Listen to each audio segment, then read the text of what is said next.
I'm going to put a few points to the producers and let's just see where the truth lies. I don't know if what the narrator told you is the truth. And if they know it isn't the truth, why did they say it was the truth? So let's talk about this conversation and then we're going to get down to some alternate facts.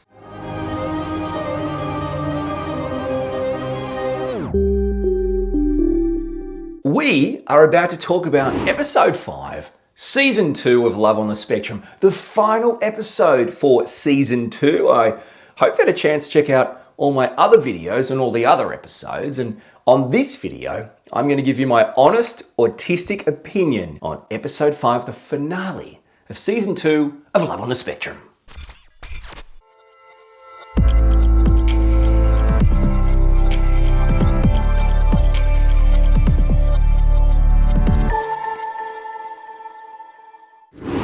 Hey, I'm Orion, that autistic guy. That means I'm autistic. Back in the dark ages, they would say I have autism. Welcome. Now, I want to thank everyone who has already subscribed to my YouTube channel. Thank you for subscribing, watching, sharing, liking, commenting, and thank you for coming back. I really do appreciate it. For those that are new, welcome to my channel. And as I said, I'm autistic. Since my adult diagnosis, I've devoted my time to advocating for the autistic community with the goal of raising the level of understanding and acceptance of autistic people. I do that in a manner of ways, my blogs, my podcasts, and these YouTube videos. And you can check out all my content in the one place at my website, orionkelly.com.au. Go to my website, check out all the content, all the links to everything you need to know, a bit about me. You even reach out and send me a message at orionkelly.com.au. If you haven't been to my channel before and you haven't checked out any of my videos and you'd be interested in learning more about what it's like to be autistic, fantastic. You can help me not only learn about autism, but reach the world and raise that level of understanding and acceptance by simply subscribing to my YouTube channel, clicking the subscribe button and ringing the notifications bell so you never miss another episode. I'd also be so grateful if you'd reach out to me on my socials and join my community. There's the Orion Kelly page on Facebook. You can find me on Facebook and follow the Orion Kelly page. You can also check me out on Instagram if that's more your thing. There's a few others I'm on. You might want to check out my tweets. You can find Orion Kelly on Twitter. And I do videos, not like these, a bit more odd and quirky and weird and I guess my own personal spin on life with my TikTok videos. So please, you're welcome to check me out on TikTok as well. Regardless though, find me on my socials, reach out and join my community. Oh, and watch till the end to see my hair gradually dry. I put water in it and, throughout the course of time, clearly it will dry. So watch till the end. Hey, watch till the end and I'll tell you something that's so good that the majority of this video was irrelevant and I should have just done a video on the thing at the end. I mean, like, seriously, guys, YouTubers, shut up. Watch till the end. Just watch. Here we go. Episode 5, the finale, season 2, Love on the Spectrum, my honest autistic opinion. Now, one of the themes going through the finale is the wedding of Jimmy and Shanae. I don't want to spoil the wedding. I know a lot of people like to watch weddings on TV and I don't want to spoil the experience. So I'm going to leave out the whole wedding journey for Jimmy and Shanae in this review. I'm not going to talk about it. I'm just going to say that it happens in this episode. I'm glad it happened. And again, like the holiday, it's a great vlog, a great insight into what people would class as a very neurotypical thing, the preparation of getting married, the actual ceremony, things that have certain ways of doing things, how they are completely different through the eyes of autistic people. So I'll leave that at that. But let's move on to some of our other autistic people seeking love on the spectrum. Another beautiful moment that isn't a wedding, but it's still beautiful, is another date between Ronan and Katie. Now, this date is special. Again, I've said this a lot of times. Really the number one reason why seeing Katie and Ronan on a TV show going about dating is so important is because we don't often see people like Ronan and Katie on TV dating. So if you can relate to Katie or you can relate to Ronan, then I think this is really powerful. It shows these people, and I'm autistic, I'm one of them, that this is something that you can do if you want to. And this is something that you might find enjoyable. you might find fulfilling. So to see this on TV is such a powerful step forward. I guess the inclusion of people who aren't all just neurotypical. So on to Jaden, who we met in episode 4. And Jaden is finally going on a date. No, it's not with his friend Carly, I think it is. They seem to be a great couple. But anyway, Jaden's going on a date with Charlotte, I believe. And again, they do the whole thought bubble thing. Charlotte likes and doesn't like, and I think one of the things, she doesn't like being frightened by people or someone frightening her. Doesn't like being frightened by people? What a weirdo. Who doesn't like being frightened by everyone? Everyone doesn't like being frightened by people. Anyway, we've got to know Charlotte so much better. I got to know her more by how she walked in. I don't know what to tell you.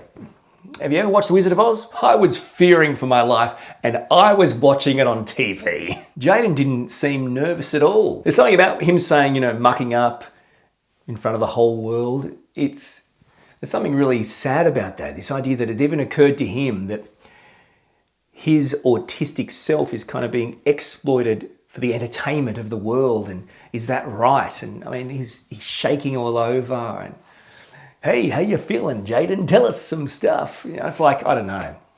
It's awkward. Not as awkward as the date, but it's awkward. I love Jaden's way of talking. He has this really traditional, old school, proper way of talking. It's beautiful. I love it. I love the words he uses. I don't know half those words. They're great words. He's a very interesting person to listen to talk to, the way he interacts. This was probably the most boring date I've ever seen on Love on the Spectrum. Potentially one of the least interesting, most boring dates I've ever seen broadcast on broadcast TV.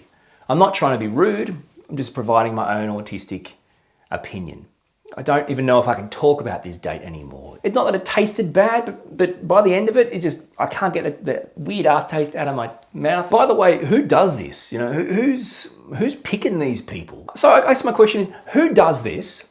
What are their intentions? Because they don't have one of the great strike rates of all time. I mean, they're pretty much up there with Married at First Sight when it comes, seriously, like how many actual couples, long-term couples, have come out of Love on the Spectrum? I know it's not Married on the Spectrum, but they put a wedding in episode 5. If you put a wedding in episode 5, you're insinuating that, real relationships can come out of this. My understanding too is the wedding on episode 5 was from a couple that are pre-existing before the show. See, this is why the show can become exploitative, right? If it's Love on the Spectrum, I put it to you, find an autistic person who is married or in a relationship, a long-term relationship, with another person who could be autistic or neurotypical. Find them and follow them around. That's Love on the Spectrum. So it's cool to mix it in, have people dating to find love, but you should also have more people who are pre-existing couples. Just like, take me for example. Hey, yeah. Welcome back to The Michael Show. The Michael Show, a show within the show of Love on the Spectrum. The very start of The Michael Show in episode 5, the narrator or the voice in the wall or whatever says something along the lines of, it's been over a month since Michael saw Heather. So Michael's meeting his friend Bree and they're going to have a bit of a chat about how it's all going with Heather. Okay, so let's talk about the chat, and then, well, I guess all I can say is then, I'm going to put a few points to the producers, and let's just see where the truth lies. I guess the point I'm saying is, I don't know if what the narrator just told you and told us is the truth, and if they know it isn't the truth, why did they say it was the truth? So let's talk about this conversation, and then we're going to get down to some alternate facts. So during the conversation with Michael and his friend Bree, after the narrator says that Michael hasn't seen Heather for over a month, and I think then goes on to say something like, and there's no real meeting on the horizon, Michael starts to talk to his friend. His friend does the right thing and says, hey, how's it all going? How's your dates going with Heather? What's happening? And Michael says, well, actually, I haven't seen her since I met her parents, which we talked about in episode 4, when we talked about Michael going to Heather's house and meeting Helen and Bill and the family. Okay, so there's a couple of facts there already. So the show is telling us they haven't seen each other for over a month, nothing on the horizon, and Michael is telling his friend The last time he saw Heather was when he met the parents. There's a couple of things I want to say off the bat here. I put it to the producers that that's not true. I put it to the producers that after Michael met Heather and her parents, Michael saw Heather, in fact, spent time with Heather 2 further times. Not none, not one, 2 further times. After Michael met the parents and said he hasn't seen her since, he in fact hung out with her twice more. One was actually like a games, pizza, family night. Here's my issue. If Heather saw Michael 2 times after Michael met her parents, why is Michael saying he hasn't seen Heather since he met her parents? This is an interesting predicament. I want to be really serious about this. I'm just putting these questions to the producers. I can't wait for the producers' responses. So I guess we have to look at what really happened. Now, this is my issue. It's the Michael show, right? But Michael was paired with another autistic woman, Heather. Heather is a human. Heather is an autistic woman. She has in my opinion, far greater challenges than a lot of autistic men. We're still understanding girls and women on the spectrum, identifying how girls and women can present differently, and understanding how we can actually help them. The last thing we need to do is put Heather in a situation that is like the villain of the Michael show. Because that's what it's coming across. Like when I watched this, right? When I watched this, I was like, oh man, seriously? Like I thought you guys were a good couple. I really like Heather. She just, I don't know, something about her. She just seems nice, and I don't know, it's just cool and a good vibe, and I don't get it. What do you mean? I'm thinking to myself, hang on a second, what? So you're saying Michael hasn't seen Heather since he met her parents like over a month? It's confusing. It doesn't make any sense. Why are we having this conversation? Why is Michael telling Bree something? The information I have is they hung out at least twice more after the meet the parents. So I don't, like, why would you say that? I'm not saying Michael said anything wrong. I'm saying the producers who produce the show and who edit the show have to answer these questions to the audience, because this isn't actually the Michael show. It's called Love on the Spectrum, and it should treat all autistic people equally. Just like Mark shouldn't be breaking up or dumping or telling Sienna on speakerphone he just wants to be friends. That should be a face-to-face thing. We should give equal respect to both parties, not just have one party kind of, umming and ahhing awkwardly on the speakerphone. It's the same situation here. Everyone loves Michael, right? That's the world, and people in Australia and people across the world on Netflix just love Michael. And that's cool. I'm happy for an autistic person to be loved. That's great. But when we get to the point where we actually, like legitimately in season 2, make a show for Michael, build a show around Michael and really make it the Michael show, and then we start to actually potentially alter storylines, edit storylines to create the Michael show to live on in further seasons, because with this conversation, it seems like Michael isn't with Heather, and therefore in season 3, the Michael show can continue. But to what end? There's a human being involved in this. I can't speak on behalf of Michael or Heather. But what I can say is, what is real? What's real? If this is just the Michael show and Michael's a character and Heather was a character, she was like the latest villain to come in, then that's cool. But as long as they both realize they were characters. But if this is a real legitimate insight into real people trying to find real relationships, why is one person saying one thing, the other person saying the other thing, but only one person getting the respect? Michael gets the TV time to tell his friend, haven't seen her since we met the parents, haven't seen her since then, and she's just too busy. Doesn't respond to my texts, my calls. When she does, she just says she's too busy, right? So he gets to say that on international TV. I don't remember in any of episode 5 hearing Heather explain what is actually happening. So we're creating a villain. Now, how do you think fans of the show, of Michael, would have reacted to Heather after seeing that episode? Well, you know how they would react, right? So now Heather, an autistic woman who has the stresses of university and life, having to actually take on the bombardment of mean comments, potentially damaging comments, right? Comments that could affect someone's mental health. I'm not saying they did for her, but I'm just saying, if I get them all the time on my YouTube videos. So if people decide to judge you and comment and tell you things based on not even knowing the actual circumstances, that affects you. So now we have a show that's creating these weird little stories within stories that potentially are edited in a way where they're not even the actual story, and both parties in that love on the spectrum thing aren't given the opportunity to actually say, well, no, Michael, that's wrong.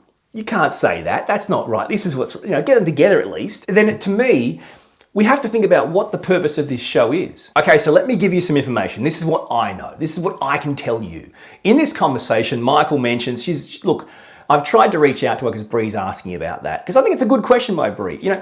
In the real world, in real dating world, if you're dating someone, after a few dates, you contact them and they just ghost you, or they say they're busy, there's two reasons. One, they actually are just busy. Something's going on in their life, because there's something going on in everyone's life you don't know about. Or two, they actually don't want to see you anymore, right? These are two things. And you've got to get to the bottom of that. Would you rather just be friends from now on? Or is there something actually going on in your life where you're busy and you do still want to explore what we could have? Okay, so that's the first thing. He said she was busy. She's always busy. And he actually says something like, she's pretty busy with uni, and I think he says fizzy. That's dancing, right? That's how he refers to it. All right, so let me share with you some information. Parties that aren't Michael were very shocked when he said that. The whole haven't seen her since met the parents, right? Because in fact, Michael saw her once at a fizzy showcase, that's dancing, and two, at the pizza and games night at Heather's house. This information is one person's story. Michael has a story. Everyone has a story. And it's edited. It's a show that's edited as well. But you have to take responsibility for, number one, what you edit and how you edit it, and how you are representing or misrepresenting autistic people who are already misrepresented. You have to take responsibility for that. If you're representing or misrepresenting a minority group already misrepresented, then you can get stuffed. But if you want to actually represent them, then let's hear everyone talk. Let's have Michael. You can do this. You're producers. And to be clear, the information that I'm providing as a submission to the producers, it's not directed at Michael in a way where, hey, Michael, you're a liar, or what's wrong with you? No, this is not about the people on the show, okay? Because I feel autistic people can be, in my opinion, easily exploited, easily taken advantage of. It's just a fact. This is about the producers, not about Michael, not about Heather, not about Michael's family, not about Heather's family. Not about Bree, the producers.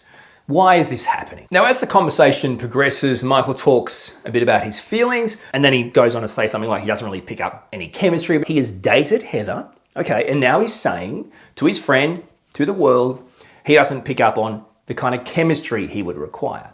So that's valid. What is not acceptable is not being able to hear from Heather and what her feelings are.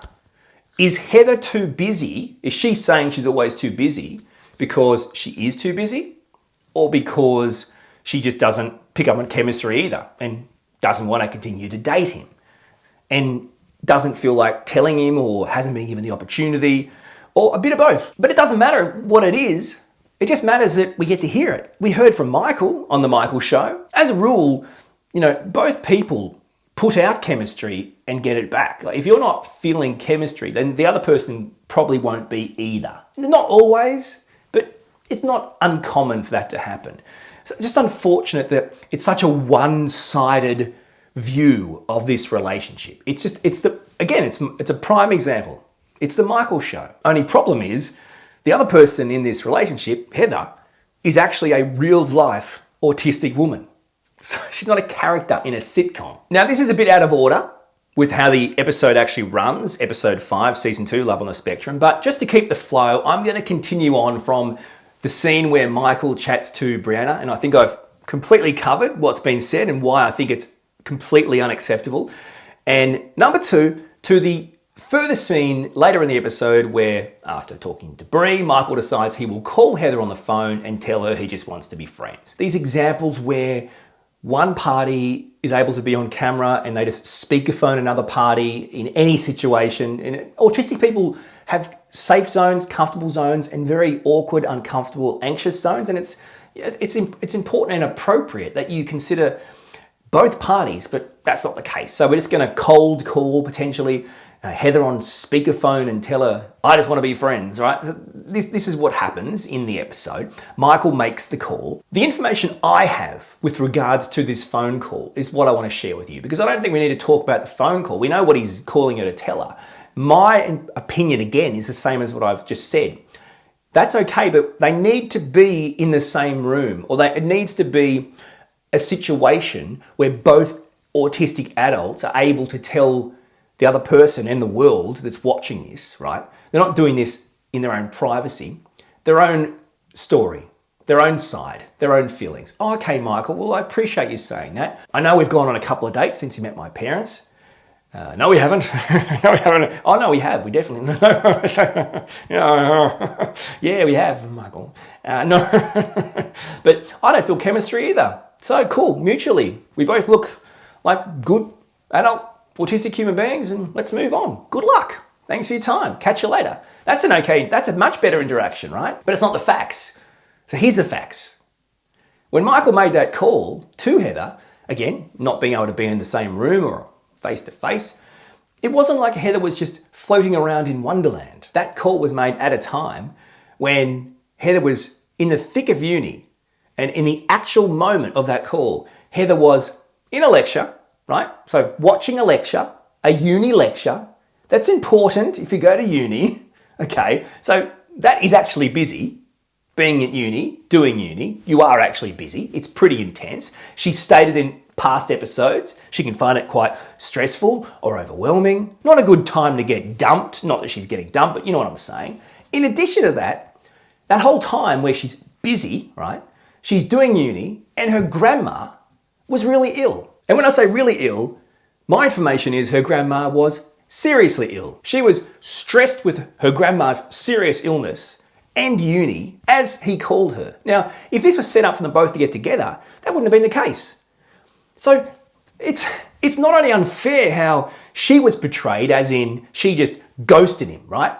If you watch the show, on episode 5, the only impression you will get is Heather ghosted Michael. It's a frustrating situation, made worse by the fact that both parties aren't given equal respect and equal opportunity, and made even worse by the fact that this conversation is happening for the entertainment of the masses at a time when the person, actually wasn't in the right frame of mind or had the ability to have that kind of deep conversation, and therefore couldn't even stick up for themselves or explain what they were thinking or feeling, because there's too many stresses.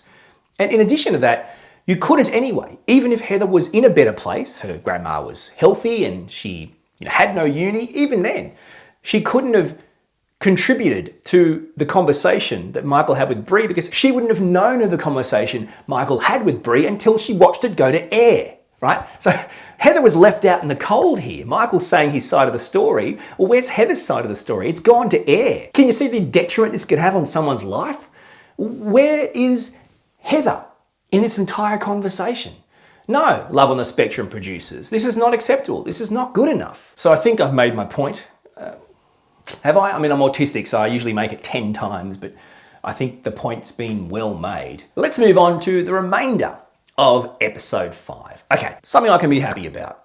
We're going back to Dino Man Mark and his new blossoming relationship with Chloe, the beautiful old school movie star Chloe. So for their second date, Mark and Chloe, wait for it. This is different, Mark. Mark doesn't usually do this. They have a date outdoors, in a park, in gardens for that matter, with dinosaurs, not real, animatronic. The producers had to clarify that, by the way. The producers had to ask Mark, there was a noise of a dinosaur. Hey, Mark, what's that? Now this is another example. You're asking a stupid question. Does that mean you think Mark's stupid? Because he's not. Mark and Chloe enjoying each other's company in a extremely romantic garden that every so often has dinosaurs that pretty much just sound like me if I've had too much dairy. You may remember I provided some thoughts on Chloe and Mark's first date in the restaurant and how it was all perfectly genuine, with an insight into autistic people and how it can be really uncomfortable and really tricky to understand each other and click with each other and get the signs and signals. That's very normal for autistic people to struggle with that. And I talked about how when producers step in to provide, I guess, neurotypical advice or to push him along, a bit like someone stepping in to stop a kill in a nature documentary. Like, you're not supposed to do that. You don't affect nature. Nature is nature. And I didn't like that. Well, it's interesting because in this situation, I don't think the producers are going to step in to help him, but there's a couple of times they could have if they wanted to be consistent. Like, for example, Chloe. I mean, like I said, the old school movie star, she says something to him like, I could barely sleep last night, right? So I would take that as her saying she was excited about the date. Straight away, without missing a beat, Mark says, I slept like a log. Mark, mate. I mean, yeah, cool. I'm glad you had a good night's sleep, but don't say that. You say, oh, I was excited about that date too. Like, seriously. I mean, I'm autistic, but yeah, I can pick stuff up. Now, I can't speak on behalf of Chloe or Mark. I simply can't. But I've got a question, I guess, just in general. Earlier on, Mark talked about, at the start of the date, before Chloe arrived, Mark said something to the producers like, it would be great if we could hold hands. I could ask her to hold hands. That would be amazing. Something like that would be his absolute goal of this date, would be to be able to hold hands with Chloe. And then, kind of midway through the date, Chloe, just unsolicited, out of nowhere, kind of just says to Mark, do you mind if we hold hands? And that's great, that's beautiful. They both hold hands and they seem to really enjoy it, and that's great. I'm glad for that experience. But automatically I thought, you've got Mark telling you that's the big win, and then a bit later, Chloe's asking Mark, because Mark, he was never going to ask. Chloe's asking Mark and they do it. Automatically I thought, did the producers mention that to Chloe, or did she just ask it of her own free will? Because they're very different things. Now let's switch back to Jaden, who went on a date initially with a woman by the name of Charlotte, I think, and now he is going on a date with a guy called Dan. And prior to the date, there was some good questions asked and an opportunity for Jaden to provide an autistic insight into some of the challenges of relationships. And like what I've talked about, especially with Mark and Chloe, Jaden talks about it's hard to read intentions and feelings and emotions of other people. So, the trickiness and also the issues that's caused Jaden in dating in the past. So there were some good insights there. And again, this is the stuff that is really helpful. When people can watch it and they can understand people better, that's what it's all about. If you're going to use autistic people or autism as a vehicle for entertainment, then there's some things that go with that, and insight is a big thing. So we go onto the date, and Jaden and Dan have a really successful date number one, to the point where they connect and they are really hopeful to see each other again, and there looks like there could be a future there for those two. So that date ends really well, and again, I think it's really great that the show is allowing all manner of inclusion and diversity in relationships. So it's good to see this on TV. A lot of this stuff isn't seen on TV a lot. Whether it's watching people like Ronan and Katie, or Jaden and Dan, or Teo and I think it's Rosie, watching all these people, this is the kind of diversity that we need to see on TV. And there's also, of course, the neurodiversity that autistic brains can bring to neurotypical brains. So, from a diversity point of view, we're on the right track. It was also great in episode 5 to see Chloe and Mark share a Christmas together, which I really loved a moment. They were exchanging presents and Mark gave Chloe, I think like a bracelet or something. With a really tricky, weird little thing that connects it. And now this is an instance where usually a mum or a dad or a sibling or a family member of the autistic person would go, hey, let me put that on for you. As in, they would stop because they've sensed this is going to be too tricky or too hard or too much of a challenge for an autistic person. They step in and go, I will do it. You won't try, I will do it. You will fail, I will do it, right? They step in. But see, Chloe, and what I love about this, she opens it up, oh, it's beautiful, right? Gets it out, and then without missing a beat, says to Mark, Mark, can you put it on?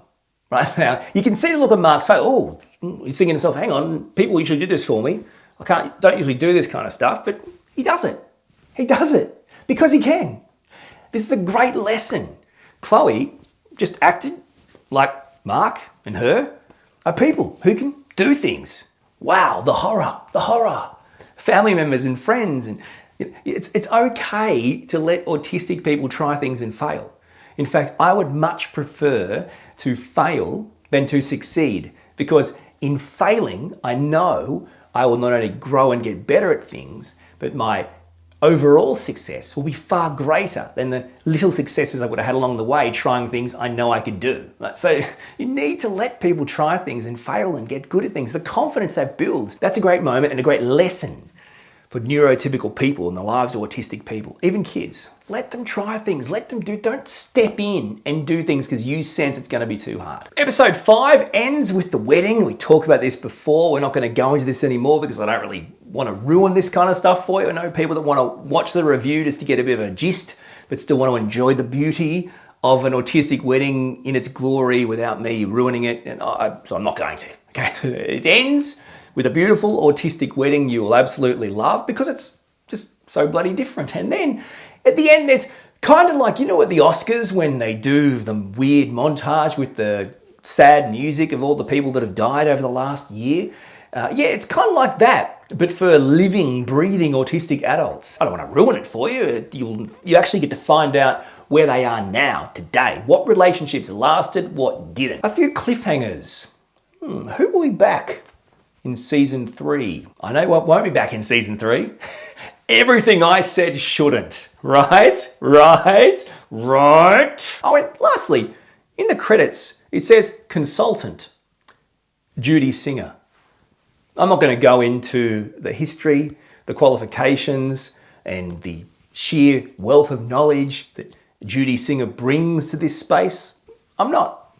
What I'm going to say is this is a show called Love on the Spectrum, and it's about young people finding love. So maybe the producers want to cast their net a little wider and maybe find someone who is still in that kind of young ballpark, who has fresh and real experiences of dating and potentially being in relationships as a young autistic person. So consultants, you clearly need more.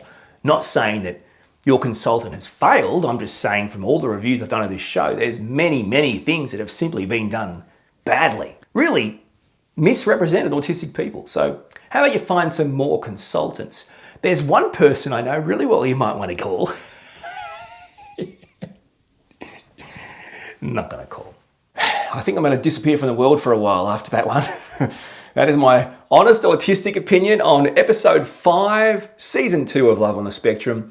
I have now given you videos on all episodes of season 2. So if you missed them, go back and watch them. Every episode from season 2, Love on the Spectrum, I've reviewed and given you my autistic spin on it. I want to thank you once again for watching my videos. Check out more. And I'd love, if you haven't already, to subscribe to my YouTube channel. Click that subscribe button, ring the notifications bell so you never miss another video, which will drop very soon. In the meantime, thank you so much for watching. Thank you so much for watching till the end, because that's important.